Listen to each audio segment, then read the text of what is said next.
Friends good morning. आज के আমরা এসেছি ছাদে পিকনিক করতে মা আর ছেলে মিলে।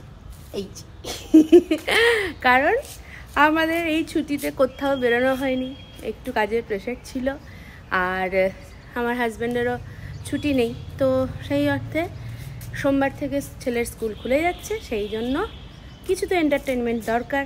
তো ঘরের মধ্যে থেকে কি করে এন্টারটেনমেন্ট করা যায় সেটারই চিন্তা করতে করতে আমি বললাম চল আজকে তাহলে ম্যাগি পিকনিক হোক ছাদে। মা আর ছেলের বাবাকে আসতে বললাম, but he is not interested, কারণ এখন বয়স হয়ে গেছে আর কিছুই ভালো লাগে না আর কি, ইচ্ছে করে না। অনেক সময় জোর করি কিন্তু সবসময় তো আর জোর করা যায় না। তো যাই হোক, এখন আমরা ছাদে মা আর ছেলে মিলে ম্যাগি পিকনিক করবো আর তোমাদের সাথে শেয়ার করবো। পুরোটা খুলো না, হ্যাঁ দাঁড়াও,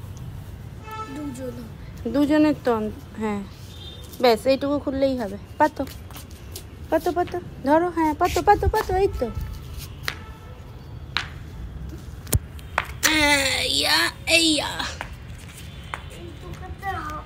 এইটুকুতে হবে না, একটু বড় করবো না, হয়ে যাবে তো। তুমি এখানে বসবে, আমি এখানে বসবো। না না মাটিতে যাবে, তুমি বসো, যাও যাও ওদিকে বসো। এই আমাদের ম্যাগি পিকনিকের প্লেটও আমার রয়েছে, কারণ এক্সিবিশনে তো আমার লাগতেই থাকে এগুলো। And here